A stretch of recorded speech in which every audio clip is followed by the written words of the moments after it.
Ma'am, so kumusta rin tuod po ang ato apong nahimong opening kagapong adlaw sa itong Brigada Eskwela sa kagapon man day 1 anaw kay dito na to kumusta tuod ang ato apong kick-off sa itong Brigada Eskwela ma'am? Okay sir, maayong hapon. No, so kagahapon nahigayon ang kick-off program diri sa MCNHS Malaybalay City National High School. So daghan mga ginikanan ang nitambong, also pod ang mga stakeholders. So dako kay mo pasalamat sa mga ginikanan nga kanunay nagasuporta sa atong tulonghaan. Ma'am, sa pagkakaroon ba ma'am sa daghan man nga mga estudyante po nato ingon sa pangagikanan nato nga nagtambong sa to apong Brigada Eskwela sa pagkakaroon ba ma'am nga diri sa Malaybalay City National School pila dito datong gilauman nga mga students ma'am nga mag school karon nga school year ma'am? So for now, we are expecting to have maybe around 500 students nga magpa-enroll diri sa Malaybalay City National High School.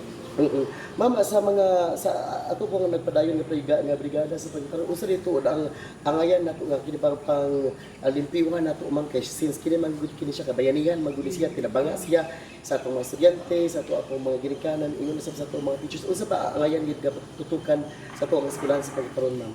So far, we are one of the lucky schools nga napilian sa Department of Public Works and Highway nga mahimong recipient sa ilang program in which ga-renovate sila sa mga school.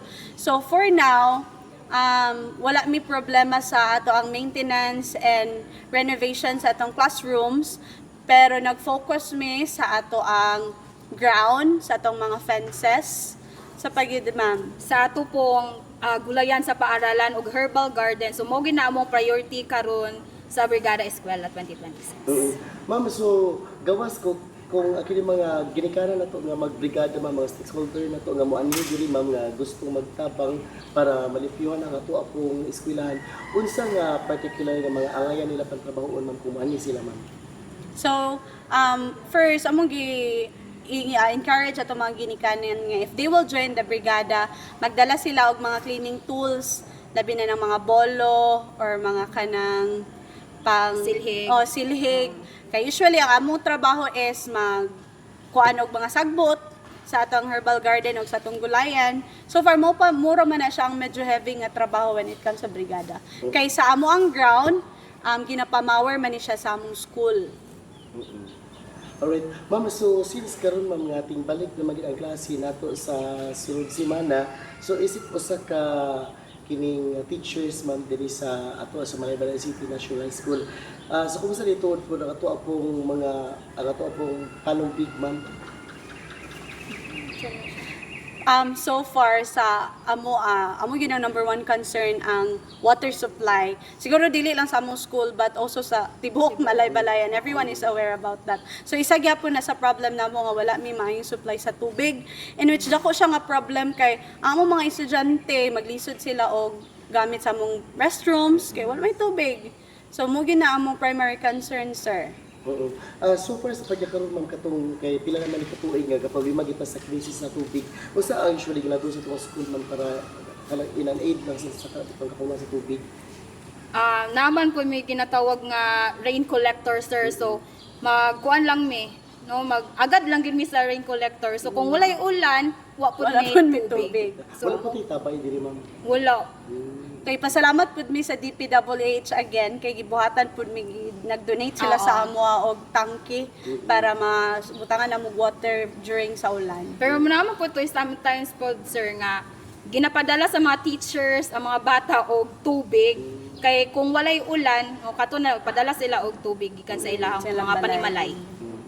Alright, sa pagkakaroon ma'am kay since doon naman gid ang ato apong kining klase sa pagkakaroon ba ma'am so kumusta nito ang ato pong kining mga behaviors ato apong mga estudyante from the past nato nga mga kining school year nato? So far, every generation, makaingon man gyud nga lahi-lahi na gyud ang kuan. So, as a teacher, we are also preparing tanan nga mga differences sa among learners, sa ilahang mga learning needs, amo pud nang kanang mahatag sa ilaha. So, for now, sir, wala pa man ang opening. So, muna yung ginatawag nga expect the unexpected. Yeah. Sige. Ma'am, sa pagkakaroon ma'am, last question na lang ma'am no. ato nga gahapon ma'am ato abang mga estudyante po ma'am nga kinibang makikuan sila kinibang magigaduyog sila ngadto na kalagi-labi na usab sa pagkakaroon nga opening na sa klase karong umaabot na Lunes.